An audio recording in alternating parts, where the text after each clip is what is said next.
and welcome, fight fans. Thank you for stopping on in. I'm your host, Jeff Patello, and this is the Undercard. Today we're going to be talking about Bellator 222, fucking Rory McDonald versus Neiman Gracie. Let me tell you guys, I was pretty pumped for this card. It wasn't a card that had star-studded talent all over it, but entertaining card nonetheless. I mean, there was definitely some big headliners here, but all in all, I was kind of impressed.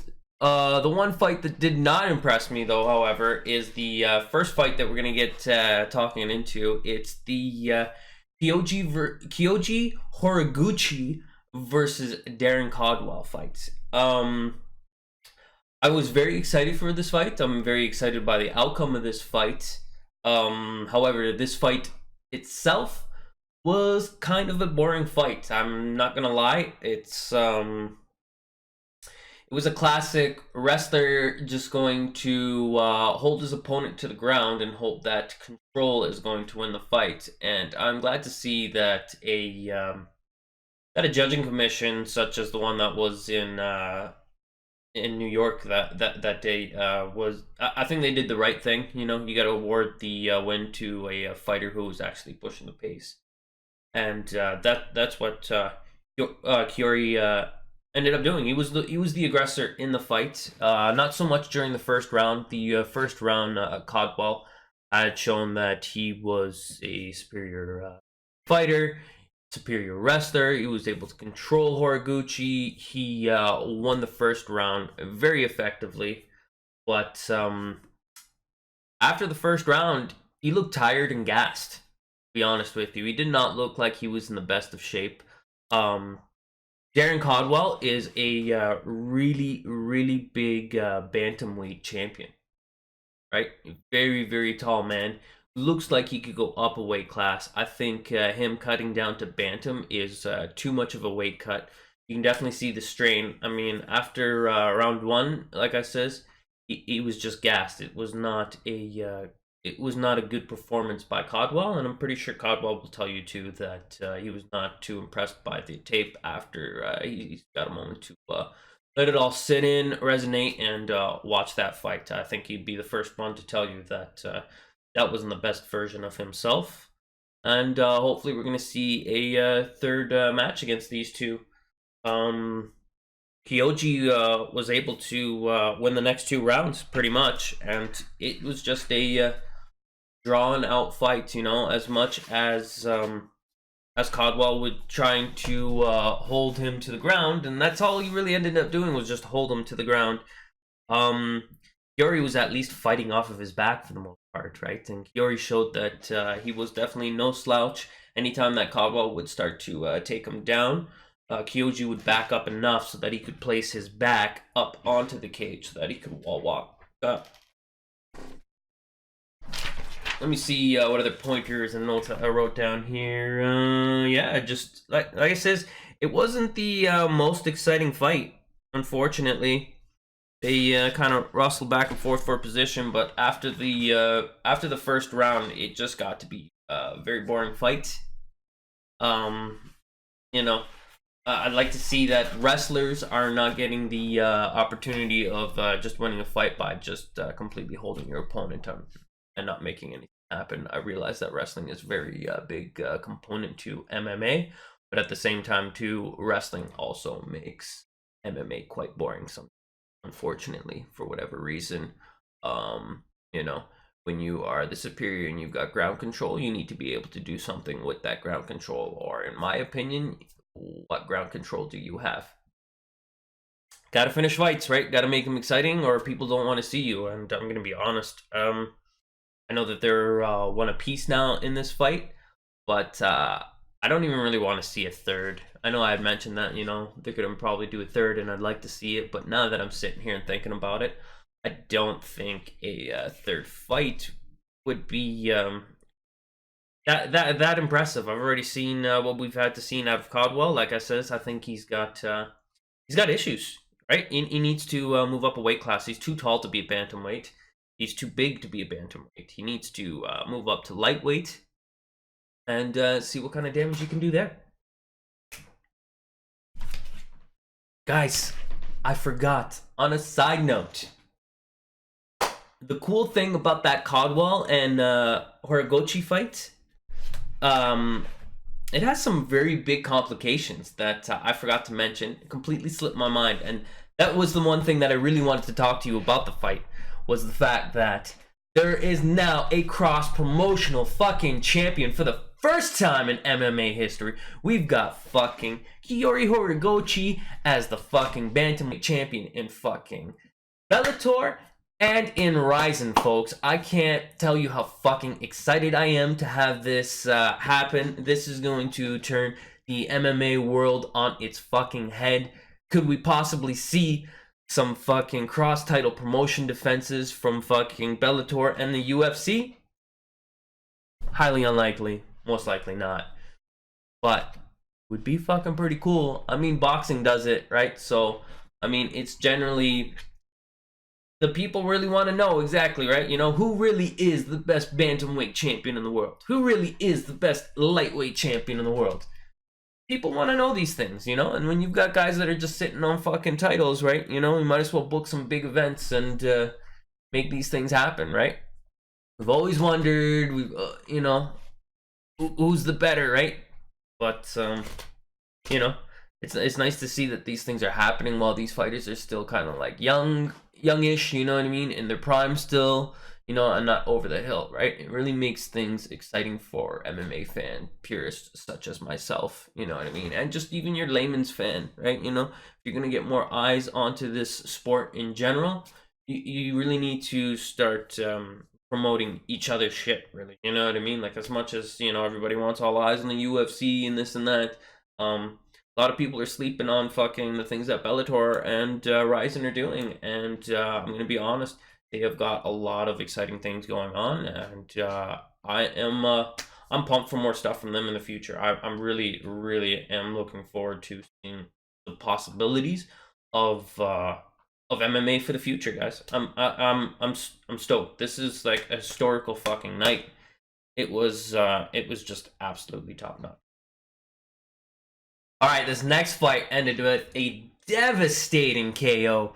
Juan Archuleta versus Edward Dantes. Edward Dantes is a former bantamweight champion. He's moved up a weight class. He was much like Caldwell, just too big for that division, right? And was experiencing gassing out issues. Edwards was looking to, or Eduardo was looking to get back into the mix of things, probably trying to earn himself a shot at a featherweight title championship. But unfortunately, Juan Archuleta had some different plans. And this fight ended with a devastating fucking right hook right to the temple. And I mean, Eduardo Dantes was out before he even hit the fucking canvas. In fact, if you were to check out some of the highlights, I feel sorry for Eduardo. I hope he's feeling good, but he had like almost like a double KO. He got knocked out, like I said, he got hit clean right on the chin. Juan Archuleta, beast. But as he fell back, his head snapped back and smacked off that canvas. And, you know, it's never a good thing to see happen, as much as we like to see knockouts and stuff like that. You know what I mean? The fighter's safety is obviously our first and foremost concern at all times, right? So I haven't heard anything on Dantes yet. I'll be checking the Twitter feeds and stuff like that. Dantes was able to walk out of the ring on his own volition, so that was good, right? He wasn't too badly fucked up like last week's fights in UFC. Jessica Eyes versus Shevchenko. Jessica Eyes knockout. That was a hard knockout to watch. But anyways, as for this fight, you know, like, it was a pretty spirited scrap. You know, Dantes was pushing the action early on. He landed a couple of good clean shots, but you could tell already that he didn't have the power to put Archuleta away. Archuleta was the much bigger of the two fighters in this. Even though he was the smaller of the fighter, he was definitely the more solid of the two.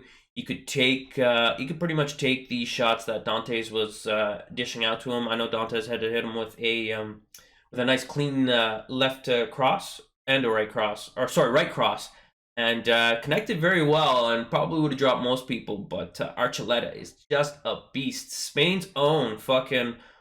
He's a bull. This guy, you know, he's not. His record is now 23-1. I think he's on a. I think he's on something like a 12-fight KO streak or something stupid like that, right? Or a 12-fight win streak, 6 KOs in his last fights. The guy is just a walking highlight reel machine. Very excited to see what else we're going to see from him in the future. I'm thinking that we're going to see him maybe fast track to a title shot, but we'll see. You never know. I think that was just his only 4th fight in the Bellator.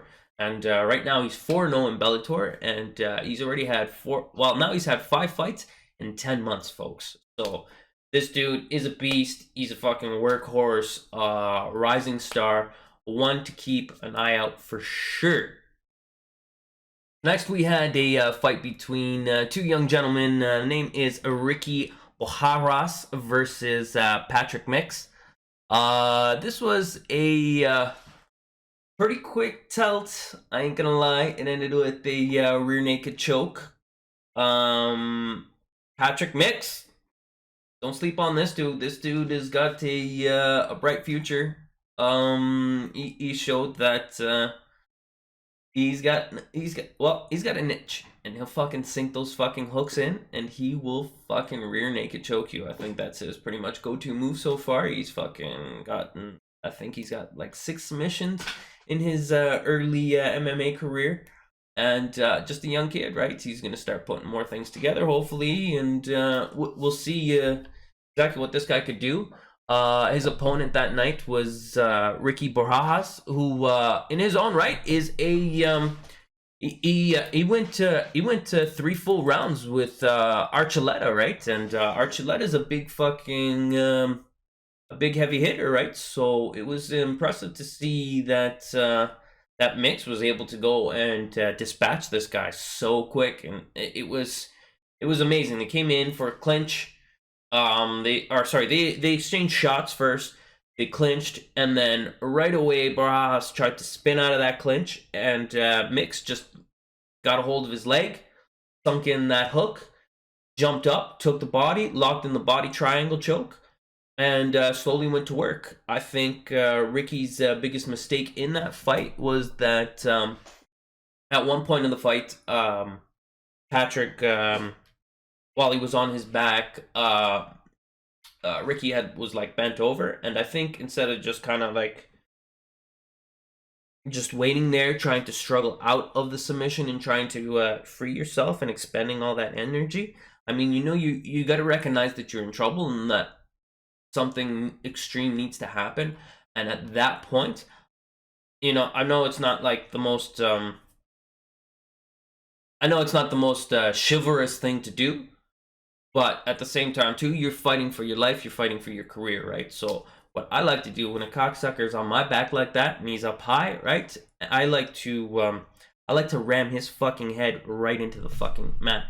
You gotta tuck your head in, especially when they are higher than you. That's the thing. When their head is higher than you, you can curl your head in and spin forward and drive their head straight into the fucking ground.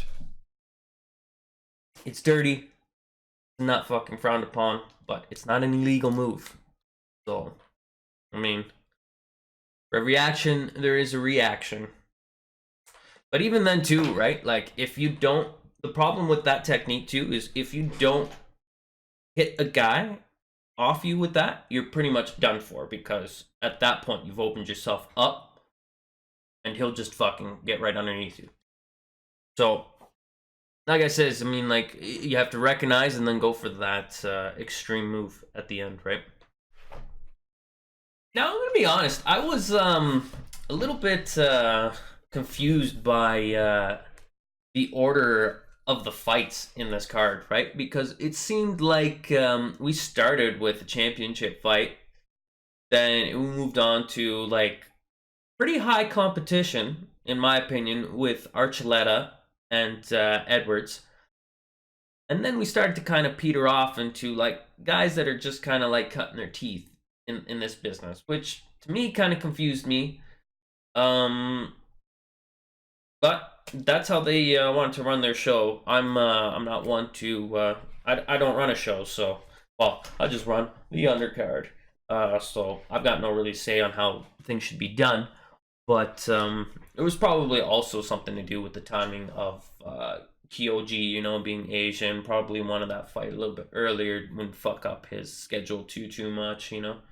Possibly that's kind of why things worked out the way they were. But I mean, to have like this next fight, Humphreys versus Dylan Dennis. I mean, everybody recognizes the name Dylan Dennis because he's he's the jiu-jitsu coach of Conor McGregor. He's a very accomplished fucking BJJ champion himself. Um, and most people are going to remember that after the Conor McGregor fight versus Khabib jumped out of the cage and went to go and attack Dylan, right? So and it's funny because like as much as we want to call, as people are saying that Dylan Dan is a heel in all this, we have to remember he unfortunately he was on the unfortunate side of things because Khabib was the one that jumped up out of the cage, assaulted the man. The man went and defended himself, and he was the one that got suspended for it. I mean, we're all out about this fucking smack talk, right? It's all about how you fucking handle yourself after the fact, right? And the fact still remains that fucking Khabib didn't handle himself with class, right? I mean, once you beat somebody, all you really need to do is just put your hand up in the air. That's all that needs to be said. You fucking won, right? Why are you gonna go and start stirring shit up? That's my own opinion. For as gracious and everything as Khabib tries to be, man's got some anger issues. So anyways, Dylan Zan's opponent was Max Humphreys. Just outclassed here. Humphreys had no chance. Was talking a lot of shit on fucking media.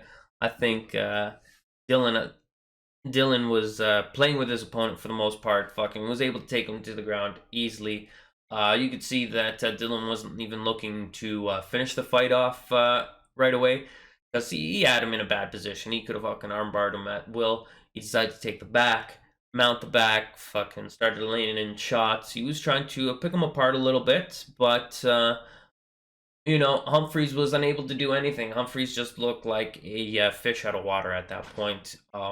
Did not look good. Did not look conditioned. You know, outskilled, right? And unfortunately, when you get into the well, MMA, if you don't got nothing on the ground, you're fucked in this sport, right? So just can't fucking come in here hoping that you're big fucking badass and you're gonna knock everybody out with your right, because well, like they all say, if you look at fight statistics, 90% of fights go to the ground, right? So if you don't spend 90% of your time fucking learning that ground game, then I guess you're kind of fucked, right? Spend 10% of that time working them hands. But yeah, I mean, fucking Dylan was able to drag him into the late minutes of the first round, kind of playing with his opponent there, and then didn't want to give Humphreys the satisfaction of going into the second round, and sunk in that armbar and tapped him out. It was done for, like very nicely done. I mean, Dylan is definitely no slouch. He's shown that he's an intelligent fighter. I like the fact that he recognized that he was the superior fighter in the cage and was trying to do some different things, right? You know, he could have gone in and finished that fight within like 30 seconds, but like I said, very smart young man, was working to see exactly what he could do so that he could expand his game. And, you know, I don't know about most people, but I'm looking forward to seeing what else this kid got lined up for himself in the future.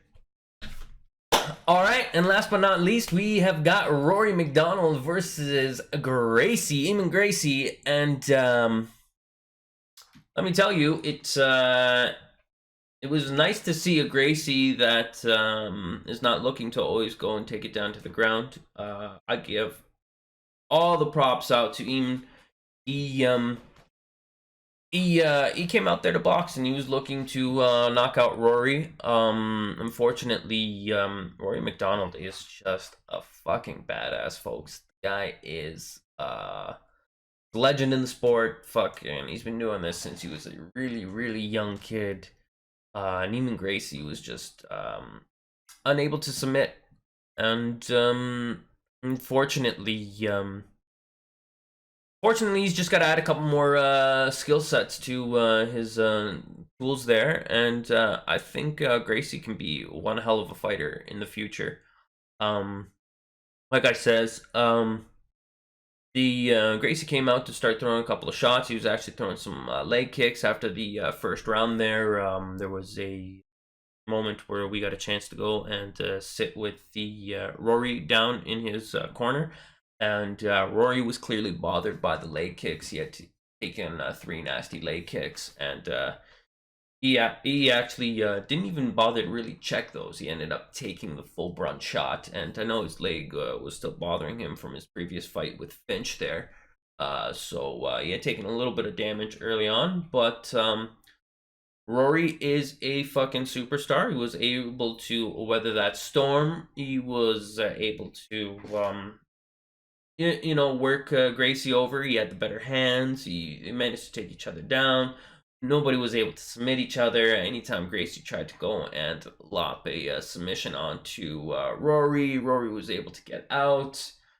I mean, all in all, it was a for me, this was a more entertaining fight to see the evolution of the Gracies more so than seeing if he could knock out Rory or submit Rory. I didn't think that he had either of those two possibilities, but you know how it goes in the fight game, right? You never know who's going to be standing at the end, right? Things happen pretty quick when we're fighting, right? So. Like I says, it wasn't the most exciting fight towards the end there, but some interesting things to watch. Anyways, guys, that is the end of today's episode. Thank you all so much for coming in here and chilling out. It was greatly appreciated.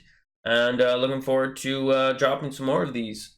Let me see. What is the next event coming up here? We have got UFC Fight Night happening Saturday night.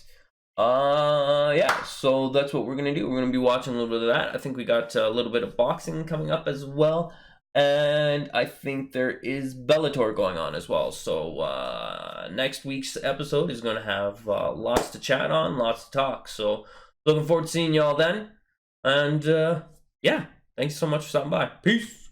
Mwah!